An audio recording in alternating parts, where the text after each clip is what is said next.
I've been fortunate enough to travel this earth many different ways. In the air, looking to the ground below, on any road, path, trail I could go down, looking at the sights around me. Going by boat, on the water, enjoying the cool mist in my face and the sounds around me. One thing that has always been there, and that I've always enjoyed no matter where I go or how I get there, has always been God's creatures. The diversity, the colors, the different behaviors, how they all interact. Whether through the lens of my camera, the sights of my bow, or the scope on my rifle, I've always taken a few moments to enjoy the things around me and the way they behave. Welcome to Ren Outdoor Adventures.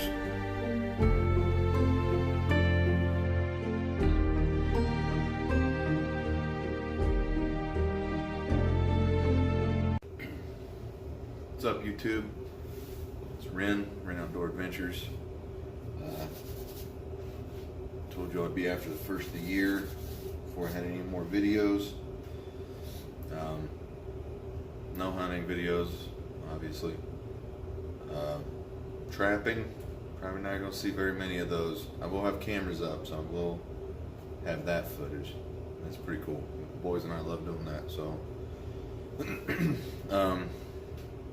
reason for the trapping: I trap a lot of public land. Obviously, they're doing a lot of improvements, long overdue, pretty nice improvements. So, I'm just going to pull my stuff, let them do their thing.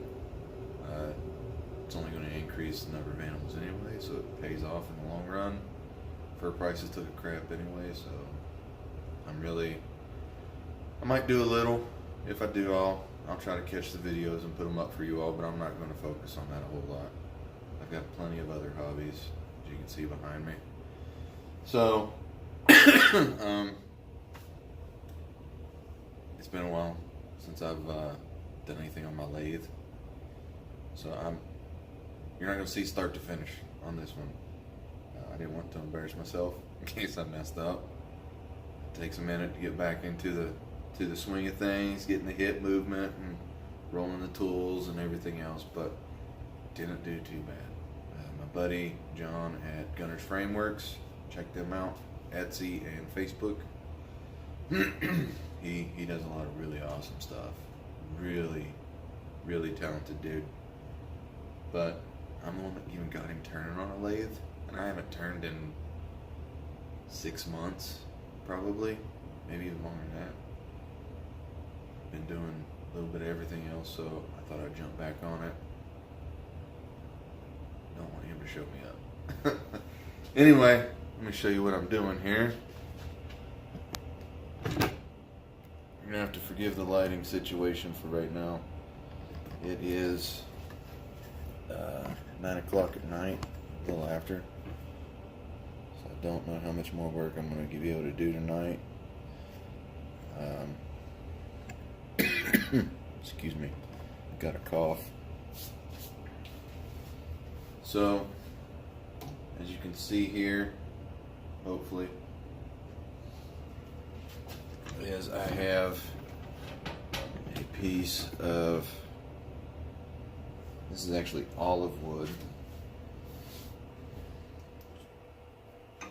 Not too bad. Make sure that's focusing. There we go.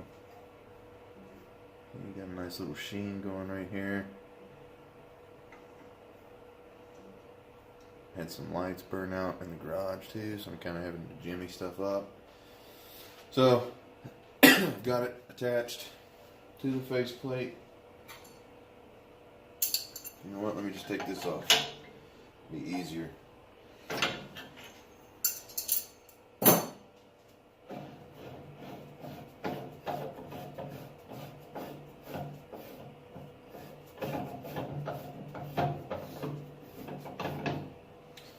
Alright, so just had my regular ball blank. Screwed my faceplate to it. I like the nice big faceplate. It's got optional for different sizes. and whatnot of blanks. I took it to the bandsaw, cut the corners off, kind of helped round it a little bit, so that way I don't get beat to death on with my roughing gouge. Roughed out a shape, kind of what I wanted. Kind of where it's going to have this big bulb on the bottom, and then I'm going to probably narrow the neck out just a little bit, so that way, so that way it'll get this nice kind of, it'll get a nice little curve in it, kind of like that. Might flare out at the top, might just leave it, who knows. I kind of just do what strikes me. I don't have a template or anything I go off of, but look at that. Got some cool colors on it already. As you can see, I've already got my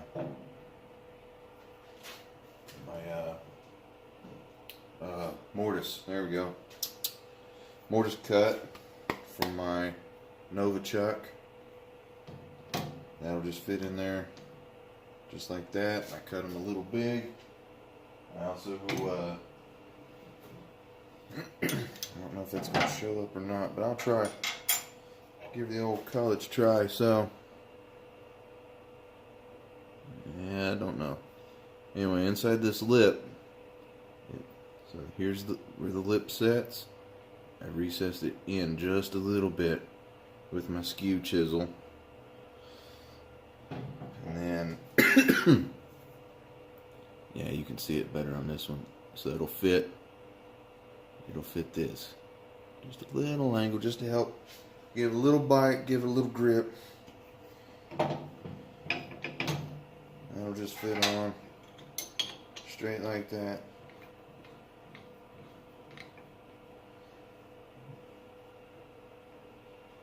Snug it in there, nice and tight.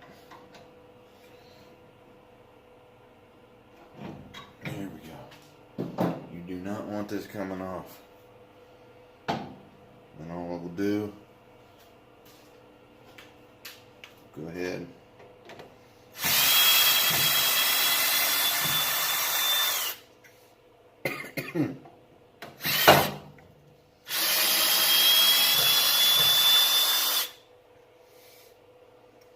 Take these out.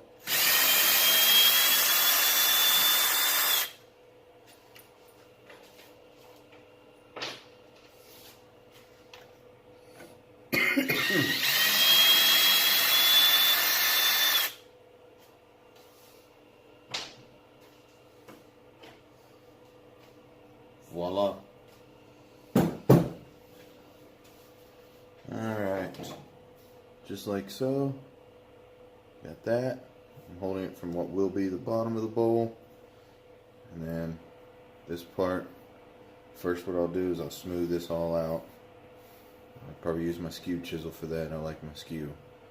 So I'll smooth the face off right here. Then I'll use my bowl gouge. I have a 1/4 inch bowl gouge. It's real nice for this stuff. And then I'll just start working my way from the outside in. Getting a nice little roll. The nice thing about my lathe is this head will actually turn. So I'll have it turned out. That way I can kind of face it a little bit. So the center will be, it'll sit like this. That way I can get my right side of my hip. And then I can just kind of get in there and roll it in. Takes a little bit of time. Normally I do end grain. I haven't done one like this. So this should be interesting. But once again, I don't want to embarrass myself and have it on video, no less, for everybody to see. So I'll do this and then I'll add to this video. So hang out just a little bit. Alright, I'm back. So I smoothed the face off. As you can see, I've already started turning the bowl shape outside in. Got my little guide mark here. So I'm doing pretty good. I figured I'd go ahead and show you a few minutes of this.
go. It's going to take a lot more passes, but not too bad. I'm no expert.